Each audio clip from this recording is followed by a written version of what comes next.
ప్రజల మన్ననలు పొందిన సీఎం జగన్ ఎదుర్కొనే సత్తా లేక ప్రతిపక్ష పార్టీలు ఒకటే అని డిప్యూటీ సీఎం నారాయణస్వామి మండిపడ్డారు. ప్రజలు ప్రతిపక్షాలకు బుద్ధి చెప్పడానికి సిద్ధంగా ఉన్నారన్నారు. వైఎస్ఆర్ కాంగ్రెస్ పార్టీ వల్లే తనలాంటి పేదవారు ఎమ్మెల్యే కాగలిగారన్నారు. చంద్రబాబు పదవి వ్యామోహంతో అందరి కాళ్లు పట్టుకుంటున్నారని విమర్శించారు. కులాలను మతాలను విడగొట్టి ఓట్ల రాజకీయాలు చేయడం చంద్రబాబుకే సాధ్యం అన్నారు. వాళ్ళు ప్రతిపక్ష నాయకులు జనరల్గా ప్రభుత్వం వైఫల్యాలు ఉంటే ఒంటరిగా పోటీ చేసేవాళ్ళు.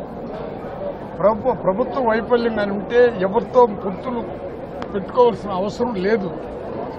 ఎన్ని పొత్తులు పెట్టుకున్నా ప్రజలు మన్నన పొందినటువంటి జగన్మోహన్ రెడ్డి ఎటువంటి పరిస్థితిలో పేదవాళ్ళు ఓటేస్తారో ఆయన ముఖ్యమంత్రి అవుతారనే భావన ప్రతిపక్షాల్లో కూడా ఉంది. ఆయన పథకాలే శ్రీరామ రక్ష. ఎస్సీలు కూడా కోటీసులకు ఇచ్చే మనస్తత్వం కలిగినటువంటి వాడు మన చంద్రబాబు నాయుడు.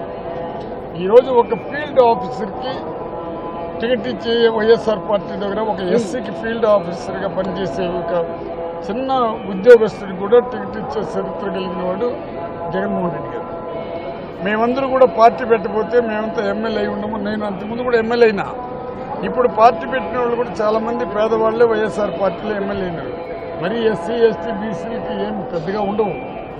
కానీ ఉన్నవాడే మళ్ళీ టికెట్లు ఇచ్చుకొని ఉన్నవాడే ముందుకు పోవాలంటే అది చంద్రబాబు విజ్ఞతకు వదిలేస్తున్నాం.